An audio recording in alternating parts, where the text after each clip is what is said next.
Tatum the finish. It is Banner 18.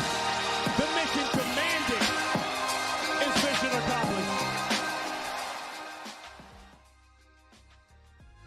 What's up, everyone? This is Noa Dalzell, and I'm here with another episode of You Got Boston to discuss the late-night trade of Jrue Holiday for Anfernee Simons and 2 second-round picks. And we have a special guest today that's going to help us better understand this trade and who Anfernee Simons is and why the Celtics opted to acquire him.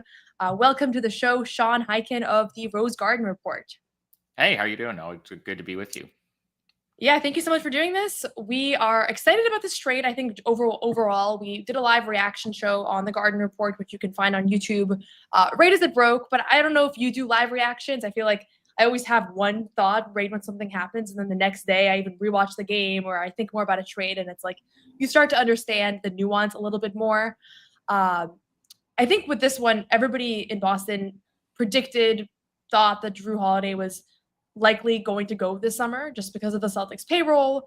They are $22 million over the second apron, and it just doesn't make sense to be that over the second apron and also have your star player sidelined all year with an Achilles tear. So, and they've been in the second apron now for several years. So there's extra penalties that will come into effect. So that part's not a shock. I think the timing's not a shock because I expect that a lot of the big transactions will happen over the next few days. But nobody had talked about Portland. I had not heard one thing about Portland as a potential trade partner. It's very classic of the Celtics front office. I feel like it's always like the last team that we've heard about. Did you have any idea that a trade was coming? And was Anfernee Simons a player that was potentially kind of in the mix to get shipped this summer? To answer your first question, no. To answer your second question, maybe. So the Blazers front office kind of, at least, under Joe Cronin, who's been the GM now for a little under 4 years, they kind of work in the dark also. They don't really, a lot of times, the stuff, and I keep telling people this every transaction, like, every June and every February around the trade deadline, the stuff that you hear about as like, oh, sources say they've talked about this player. And this is kind of true around the league, but I think it's especially true for both the Blazers and the Celtics front offices. They aren't really front offices where you hear about what they're actually doing until it actually happens. Like, even going back to a couple of years ago when Damian Lillard requests the trade and on July 1st, and then that whole summer, it's, Miami. He wants to go to Miami. Maybe some other team will get in the mix. I found out the Bucks were even a possibility when Woj tweeted that trade was happening.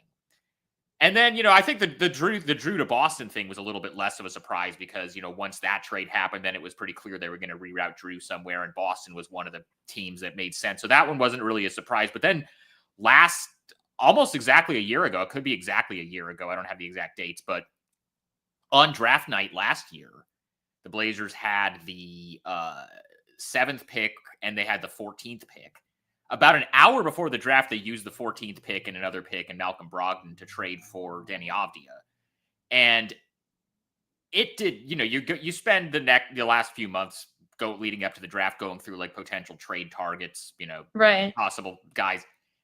It never occurred to me that Deni Avdija could be available or that Washington would be open to trading him. I would think that would be somebody that a team in their position would want to keep.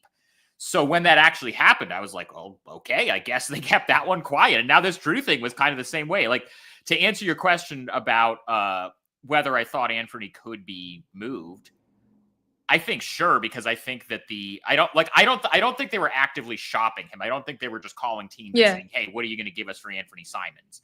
The way that like I don't think there was the urgency to move him the way that I think that there is for somebody like Jeremy Grant, who I would not be surprised if something happens with in the next week or two.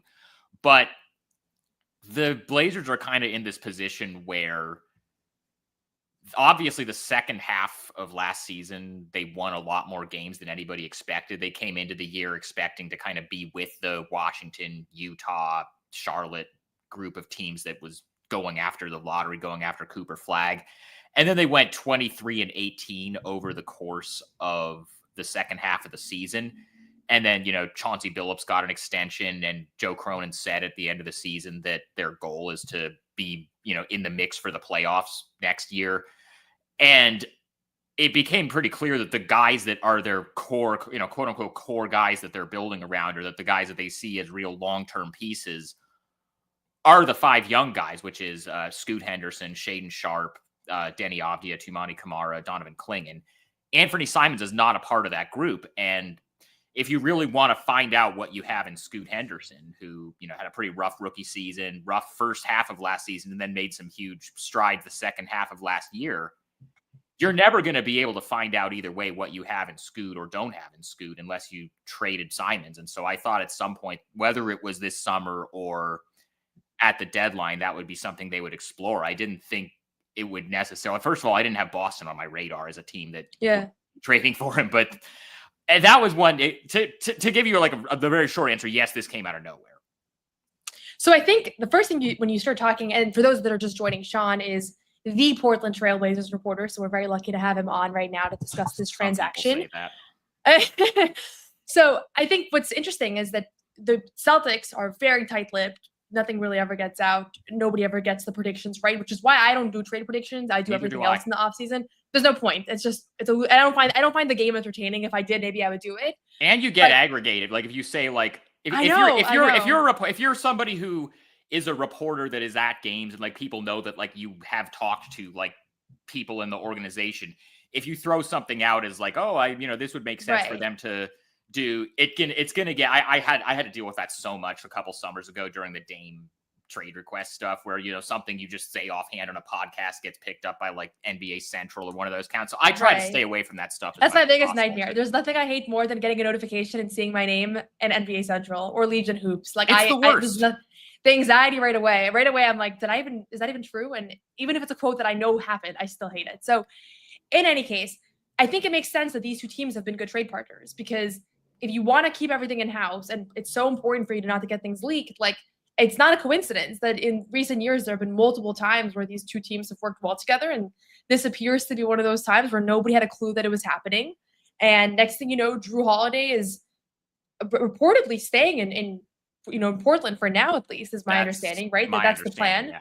Mm-hmm. And Anfernee Simons, I'm not sure what the plan is with Boston. I'm not sure that the Celtics know yet. I do know that he's on an expiring deal, which is better for them long-term financially than Jrue Holiday's contract, which was going to be pretty much impossible for him to finish out in Boston. But I'll be honest, when, there were names, we're talking about Daniel Gafford and PJ Washington in Dallas. Right. Maybe that was going to be a fit. Maybe Sacramento. Like, those are the teams that he was linked with. So I started thinking about what those players would look like in Boston or what their trade value is. The last guy I had on my mind is Anfernee Simons. For Celtics fans that maybe have seen him go off for 25 points, and he's had some good games against Boston, and they know he's a good dunker and he can shoot threes. Like, what is this guy all about? Like, what are you getting in this player? And I know you could probably talk forever, but if you have to kind of succinctly describe, like, who is Anfernee Simons as a basketball player?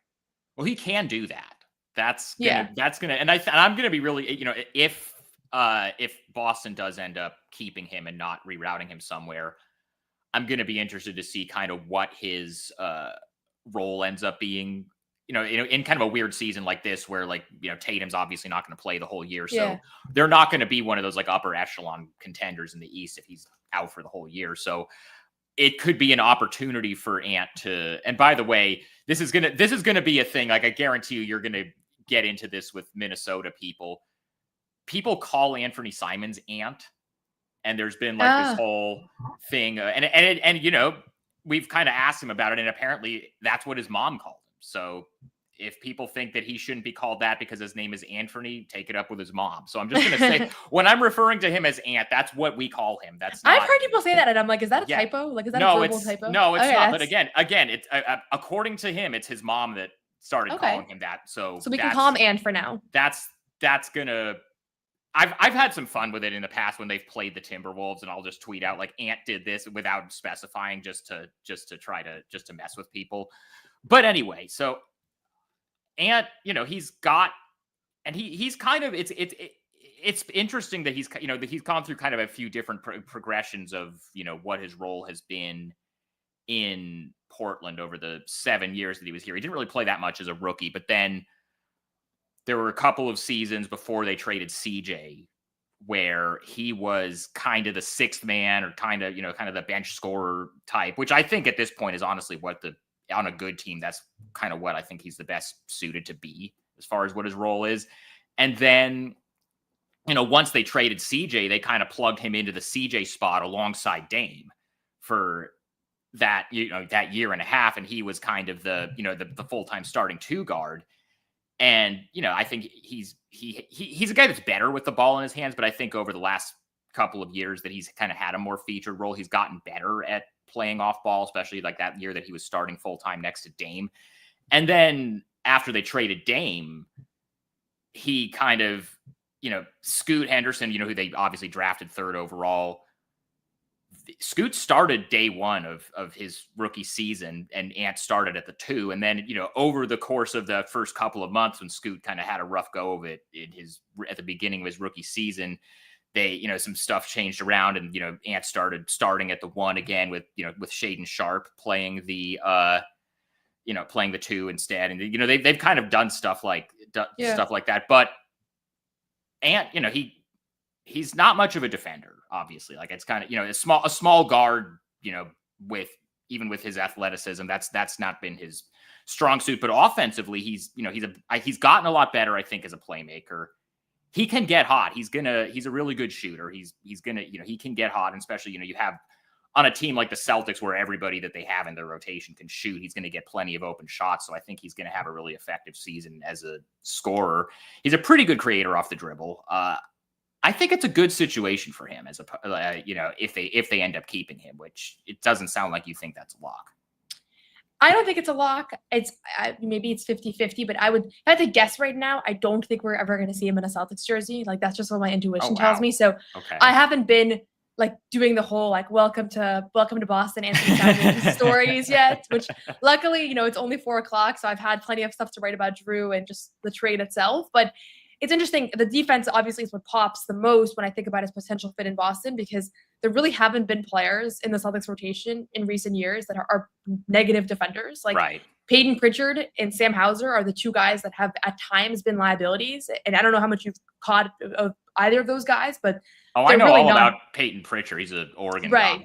But he's also 5'11". You can give a guy a pass for not being a good defender when he's. But 5'11". He's actually a much better defender now. Right. So I don't know. I think that's something that he's worked on and something that he's made strides in. He's definitely a much better defender than he was a couple years ago. But that's been like the thing that's held him back in having a larger role in Boston. I think is the defense and him getting picked on. And Sam Hauser also a much better defender than he once was. And I think that's why he's been able to stay on the floor. So next year is going to be different in all regards. Like, I'm used to seeing Joe Mazzulla. He doesn't play young guys. He doesn't play bench players really like in playoff moments. Like, he has a very strict mindset, but we only know what Joe looks like when he's coaching a championship contender. I don't know what Joe's going to look like next year. I have no idea what this team is going to look like next year. I don't know if Derek White's going to be on the roster, if Jaylen Brown's going to be on the roster. Like, there are so many uncertainties with this team. So that's why it's hard to even know like how he fits. But it sounds like from your standpoint, in an ideal world, he comes off the bench and he's a sixth man scorer type. Like, regardless of the team, that's where he's thrived in his career. Is that fair to say? Yes, and the thing about, why I kind of thought it was going to ultimately make sense for them to trade him is it's tough to sell that to somebody who's been in the league for 7 years and is a, 20-point a game scorer and is going into a contract year at age 26 and is trying to get paid again, to say, hey, you're going to come off the bench because we have these two 20, 21-year-old guys that we drafted in the lottery and we want to prioritize them. In a situation like Boston, even with Tatum being out for the whole year, they still have so many other guys that that, Jalen's going to have to start. Derek White's going to start if he's still there. And obviously the roster could look very different for the Celtics, but going into a situation like that, it's going to be a little bit easier to, get him to say, okay, if I have to come off the bench for this team, I'll come off the bench for this team because of, where the Celtics are compared to where the Blazers have been the last couple of years. But it is going to be interesting how that kind of goes, because isn't that kind of the Peyton Pritchard role? The sixth man off the bench, undersized scorer type. So maybe one of them starts, one of them comes off the bench. I don't know. It's going to be real interesting to watch. Yeah, I can't imagine that they would play a ton together. My thinking going into the offseason, and I don't know if you know this about me, but I'm extremely high on Peyton Pritchard as a basketball player. I've heard that. And yeah, it's I think it's usually if you know one or two things about me, that tends to be the thing people know about me. So I think the next year with Jrue gone, I kind of went into this offseason saying he's most likely going to be one of their starting guards and probably will have a much bigger role. And he obviously thrived in that 6th man of the year role. But this does pose the question, if you do keep Anfernee Simons, is he slotted into that backcourt? What else happens with this team? It's so hard to even know. Like if I knew for sure Derek White and Jaylen Brown were going to be on the roster next year, I would be able to start kind of conceptualizing what this team could look like because they're going to be like the cornerstones. But even that's a question mark. But since you're familiar with Peyton, are they similar players? Like what would be the kind of key distinct if you would never watch either of them play and you're just trying to describe them to somebody? What are their key similarities and differences? Well, the size is the big thing because Ant is listed at 6'4", I think, but he's like 6'3". You know how this stuff goes. He is still got a few inches on Peyton though. He does. That's the thing. I will say, as far as the defense goes, I don't think Ant is as much of a he's not Trae Young. He's a better defender than somebody like Trae Young, and he has talked in the past about he wants to shed that label. He wants to shed, which I realize everybody says this, but it is something that he cares about, is not being seen as a negative defender. And he's also talked before about how that's something where when you get labeled with that at the beginning of your career, that it's kind of hard to shake it, especially as a guard. But with that said, I'm not saying he's nearly, anywhere close to say, Jrue Holiday is on that end as far as guards. But yeah, so I'm the Celtics kind of have this, to your point earlier, the Celtics kind of have this setup where pretty much everybody in the rotation can defend.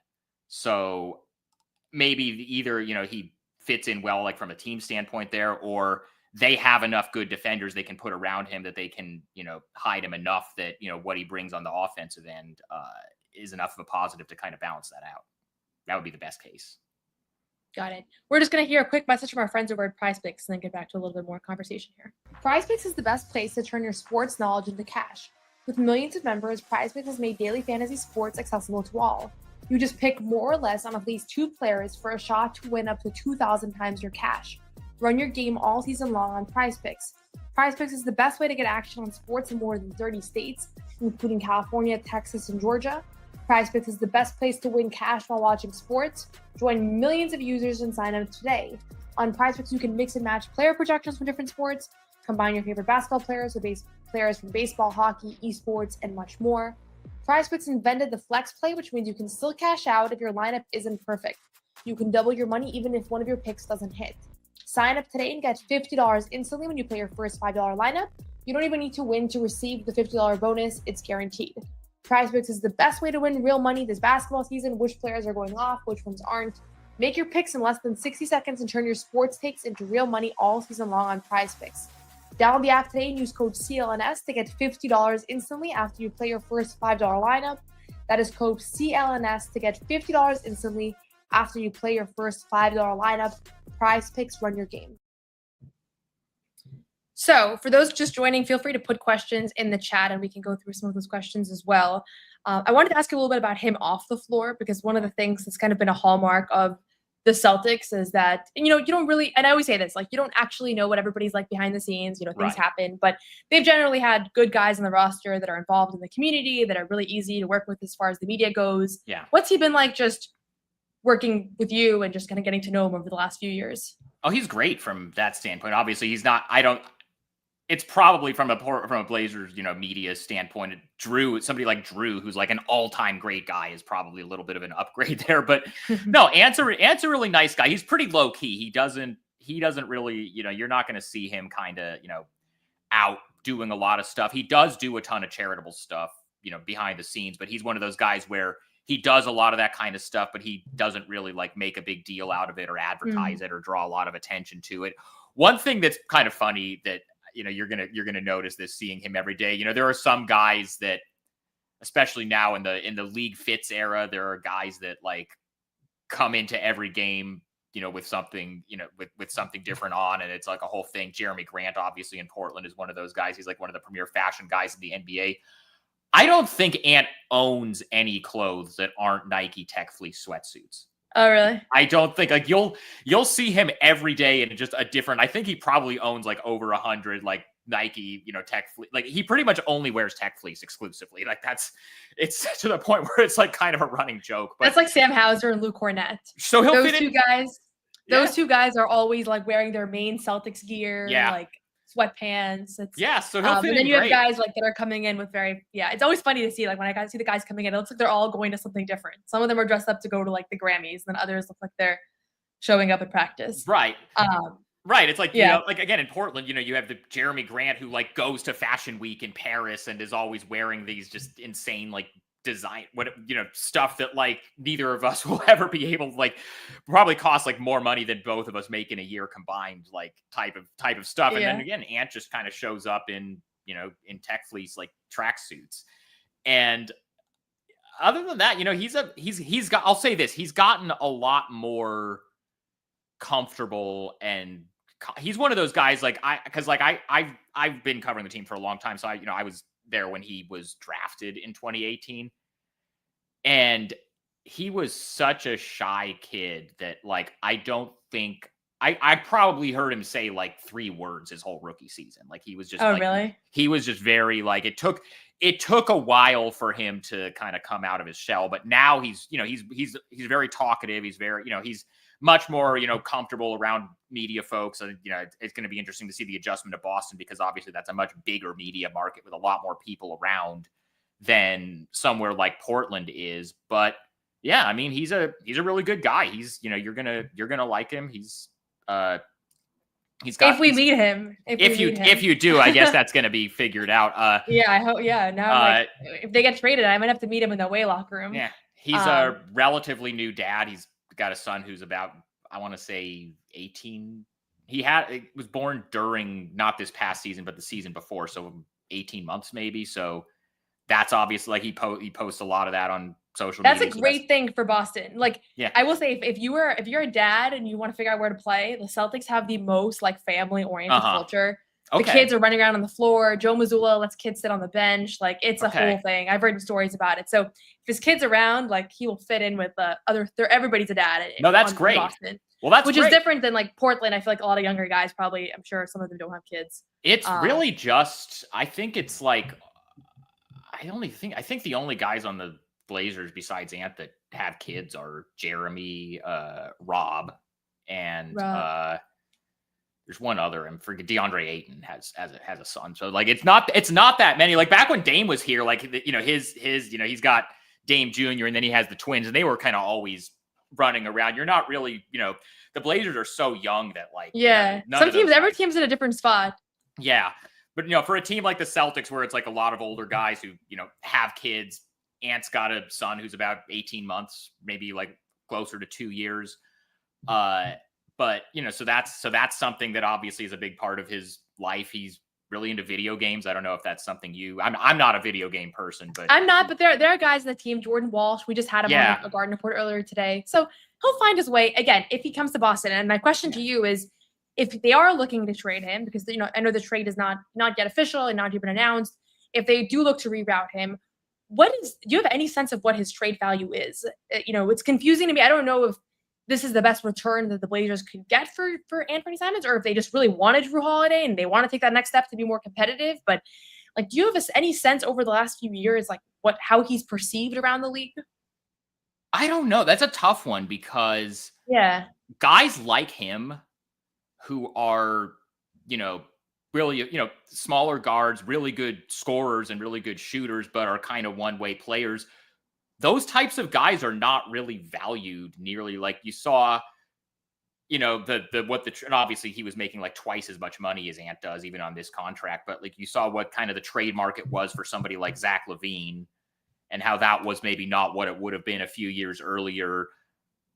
I don't know. I kind of feel like this is about what the value is, and I think if it's about basketball fit, I think the Celtics honestly would do a lot worse than just keeping him. But for them, obviously, it's probably a little bit more of a financial thing given where they're at otherwise. But as far as from Portland's standpoint, I do know that Jrue Holiday is like, as soon as like, I was not on my radar for them to be going after him, but as soon as they did it, I was like, okay, yeah, this makes perfect sense because, you know, they said at the end of the season, Joe and Chauncey both, that they wanted to, you know, take the next, they didn't say we have to make the playoffs next year, but they did say that they don't want to be in the lottery again next year. So, you know, you bring in a guy like that who, you know, obviously he's the last number of years in New Orleans and then in Milwaukee and then in Boston, he's only ever really been on, you know, playoff contending teams.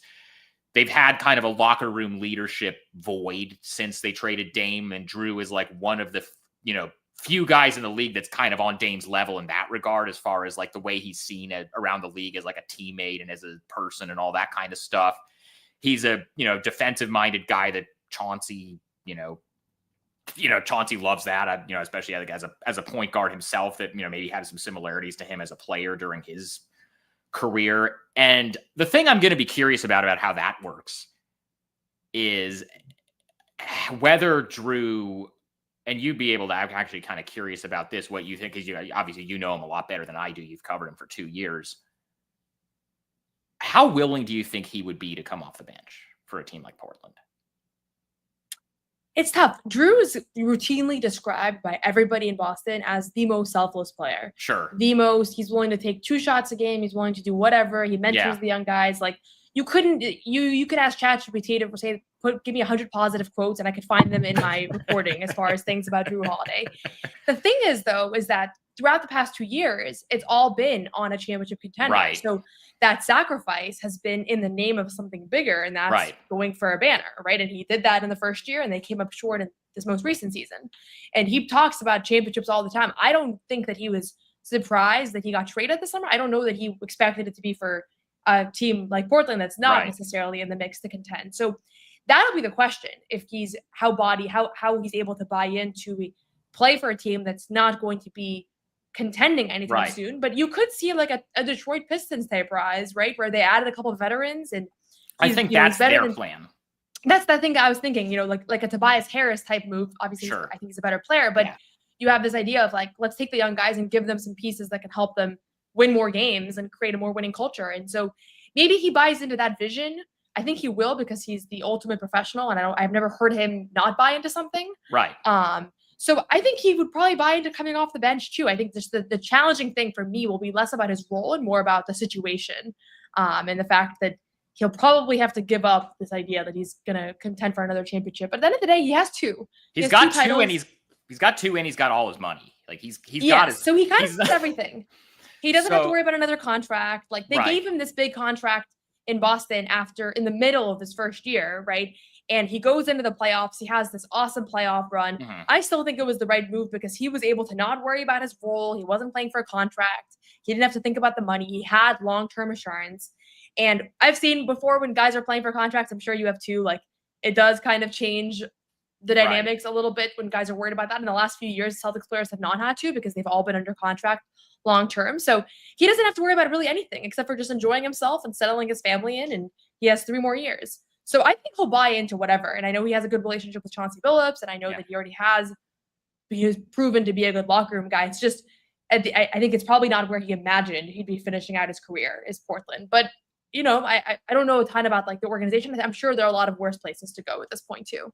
And I know actually, and I just went back and read this yesterday after the trade, but Jay King had a story at The Athletic from when they played the Blazers for the first time since that trade. And Jrue was very publicly very complimentary about the Blazers organization and about Joe Cronin and about how, I mean, it was a little bit of a different situation last time, because the second that he came over from Milwaukee in the Dame trade, which he was totally blindsided by, he thought he was going to retire in Milwaukee, but he comes over. There was never a thought that he was going to stay in Portland. And everybody kind of knew from the beginning, okay, they're just going to flip him to a contender for more assets. And he's talked publicly, and I'm sure he's talked about this other times too, that, you know, you've been around the team, but he was very, very complimentary of Joe Cronin and of the front office and of the way they sat down with him and with Lauren and said, where do you guys want to go? Like, we want to get you into a good situation. We're not. They're playing the long game. But that's the thing. Like, and now it's like, okay, now he comes back to Portland where the Blazers are not in this position anymore, where they're trying to lose a lot of games and try to get Cooper Flagg or whatever. And they're, he already, has good feelings about the organization because they helped work with him to get him to Boston, and that resulted in him, getting a huge new contract, and B, getting another championship.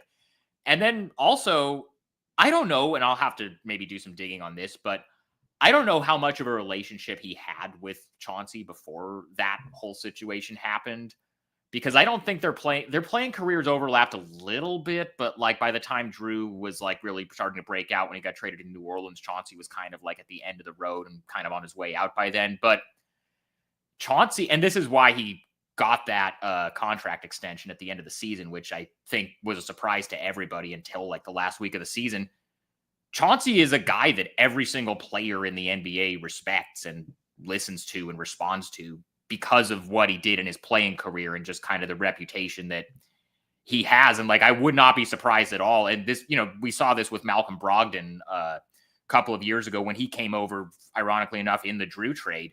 He immediately just was, he talked to Chauncey, and Chauncey said, look, we know you're kind of still in, sort of the prime of your career. With obviously Brogdon is never as good of a player as Jrue Holiday is, but but from day one, Malcolm Brogdon came in and said, I understand they drafted Scoot Henderson to be a franchise player.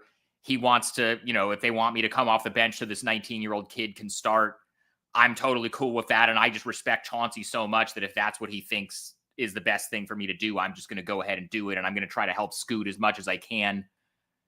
Again, he's never, even his best year, he was never as good of a player as Jrue Holiday has been over, the last 5-6 years, whatever. But I could see Jrue both, with what you're telling me about his, personality and just kind of his attitude and his approach to this stuff, and just the way that guys in the league think about Chauncey, in general, and the fact that he's got 2 rings and he's got his money already and he doesn't have to worry about either of those 2 things to cement his legacy or whatever. I think there's a real shot that he's willing to do that. So I'm pretty interested in how that goes. Obviously, we'll find out in the next couple of weeks. I don't think there's been some confusion about this, but I think legally they could just do the trade today if they wanted to and make it official.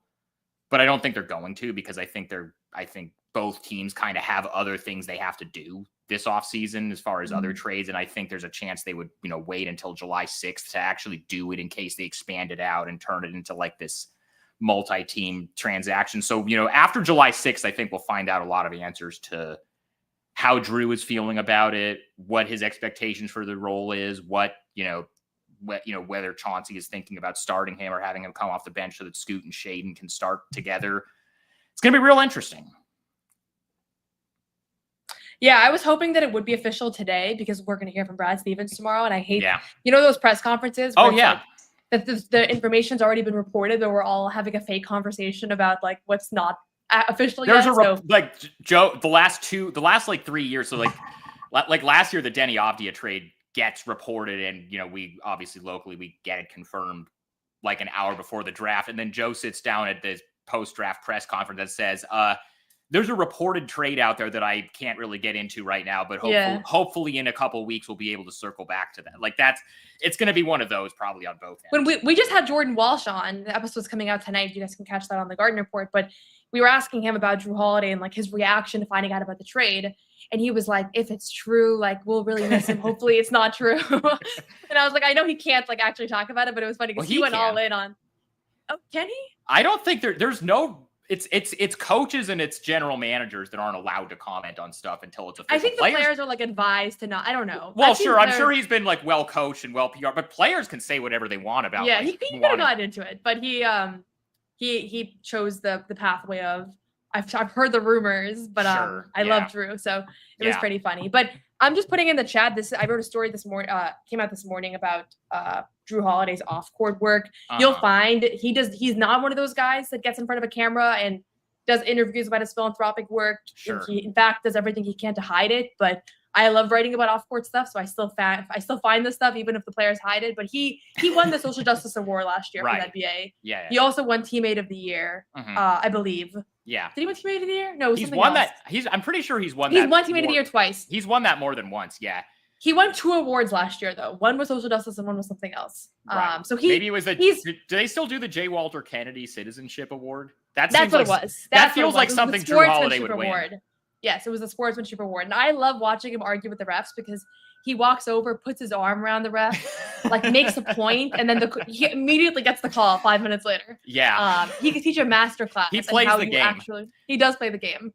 And that's the thing that I think the Blazers have. I mean, obviously Dame is like one of the all-time, great guys and great teammates and great locker room guys. And ever since they traded him, they have like all of the Blazers veterans, whether it's somebody like Anfernee Simons or, a Jeremy Grant or, even like DeAndre Ayton to a lesser extent, or, your guy, Rob, those guys are great guys, but they're not exactly the type of like vocal rally the troops type of guy. Like, and Jrue feels like he's a lot, and based on everything you've just told me about him and everything I've heard about him for, because I've been covering the league for most of his career. I don't really know him personally at all. I did have his brother Justin briefly in Chicago when I used to cover the Bulls, but everything I've heard about him is like he's kind of from the Dame cloth of like that type of locker room presence that's clearly going to be the guy that everybody gravitates towards and everybody respects.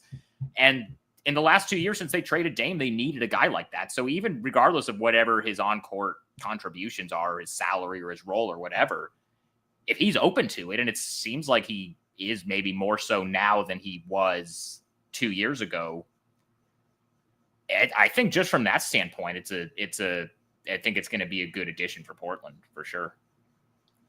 Yeah. So my honest reaction last night was that I didn't really understand why Portland did this. I felt like this was a bad trade for the Blazers. Why do you want to take on this long-term money for a guy who's going to be 38 and you're not contending right now? But when you think about teams, when they're shifting away from being lottery teams to being playoff teams, like it does require paying somebody that maybe is a little bit out of their prime, maybe isn't the perfect fit, but will elevate you. So hopefully this is a good fit. I love Jrue. I'd love to see him go somewhere where he can contribute to winning, which is what he is as good as doing as anybody in the league. He really impacts winning in countless ways. And I had heard that. I'd watched him play when he was in Milwaukee. You see the highlight plays, the late game steals, but it really extends far beyond that. And the 3 games that they didn't have him versus the Magic, they were a different team, the Celtics. Yeah. And Peyton Pritchard stepped up and guys were, Tatum had a couple great games and they still won. But they had the margin of error was significantly decreased when he was not on the floor because he just makes up everybody else's mistakes defensively. He really does. And so I'm sure he'll be an awesome fit in Portland. I'm really curious to see what happens here with the Celtics. I don't know if Anfernee Simons is going to be a part of this team. Maybe he's on the team in the fall and they trade him before the deadline if his value is higher. Maybe he's on the team all of next year and extends and he's the next good Celtics player that the Celtics found somewhere else and found a way to kind of make him better in Boston. So it's all on the table right now. If I had to pick one outcome, I still think that in the next couple of days, we're going to see him rerouted elsewhere. But it's all feasible. It's all on the table. I'm going to look into him regardless, just in case he comes to Boston, that we start to kind of get a sense of who he is. But it's been really helpful to have you on because I've been able to give us a little bit more color about who he has been. And honestly, I thought he was younger. Like I did not realize he was 2018 when he came into the league. Like it felt to me that, if you had asked me right before this trade, I would have guessed that he was 24, not just turned 26. He was just super young since he was so young. Yeah. And he was also one of those guys where when they drafted him, he was kind of a mystery box type of prospect because he was one of those guys. I don't know how much you know about like his pre-draft stuff, but he didn't go to college, right? He did like he committed to Louisville. And then when the Rick Pitino, like when that whole thing blew up, he decommitted and he ended up spending that year at IMG Academy in Florida, basically just doing draft prep stuff. So he didn't, it wasn't like he had a whole year of like college stuff. And so he was one of these when they drafted him in the 20s. It was one of those things. It was honestly kind of similar to Shaedon Sharpe when they drafted him, obviously a lot higher, but Shaedon was kind of a similar thing where he didn't actually play at Kentucky. and there was just this thought of like, oh, well, he might have gone higher in the draft if more people had seen him. So And has been kind of like this quote unquote, and also just because when he came into the league, he looks a little bit older now, but when he came into the league, he looked like a child. He looked like he was 12. So, and I still think he looks young. That's why I thought he was a little bit younger. Yeah. And honestly, Tatum and Brown to me are like vets at this point because they've had so many deep playoff runs that sometimes you forget that Tatum's 27. Right. Like it's not like they've been, so it was just wild to me when I looked up his age. I was like, he's the same age as like the Celtic stars. So maybe he fits their timeline. Maybe they believe in him more than I think. The efficiency to me is a little bit of a question mark, but mostly it's the defense. Sure. And you never know if guys are at their defensive potential or not. If maybe a new change of scenery. How many times have we seen a guy go elsewhere and all of a sudden you see that they're capable of more? So there's a question there. We'll keep you guys all posted. You can catch our full reaction podcast last night on CLNS Media. And Jordan Walsh reacts kind of to the Jrue Holiday trade and also talks about a lot of other things. That'll be premiering tonight on the YouTube channel on CLNS Media. Subscribe to the You Got Boston podcast. And if you want to know more, if you want to keep following Jrue Holiday and Rob Williams, Sean, can you tell us where we can find your work? And I think Celtics fans should have a little bit of a vested interest here in having some fan favorites all the way in Portland. Well, we'll see how long Rob's around, obviously. I mean, I think. Yeah. Unfortunately. Yeah. Rob's the best. I love Rob, but unfortunately, I mean, he's played 26 games over the course of his 2 seasons in Portland, and just, health-wise, I just don't know what, can really, but Rob's awesome. Rob's like one of the best dudes I've ever covered. And I know I still, like, as soon as they traded for him, I got messages from like friends of mine who covered the Celtics being like, Rob's the best. You're going to love Rob. Like, and he's the greatest. But anyway, rosegardenreport.com. Sign up for a paid subscription if you want to read everything. I think it's a relatively reasonable price for, the amount of stuff that I give you guys. So yeah, just do that. I'm covering the Trailblazers every day, kind of at stuff. I'll be in Vegas in a couple weeks for Summer League. And then for those of you that are interested in this also, I'm going to be covering when, in next year when Portland's WNBA expansion team starts up. That's something I'm going to be covering quite a lot too. So if that's something you're interested in, I've got that covered as well. That's the place to be. So I know, you do great work, Sean. Thanks so much for joining us. I know the day after a trade from me, I feel like I have barely even gotten any sleep. So I appreciate you taking the time to be here and break this down. And thanks for all of you for joining live. And we'll have more coverage, maybe more trades breaking soon. I keep checking my phone because I'm like, maybe somebody got traded while we were on here. Yeah, I've been getting texts, but I look down at my phone. I know. I think it's going to be like a shams. I think it's going to be like a shams alert or something, and it's not. Exactly. Awesome. Thank you so much. Yeah.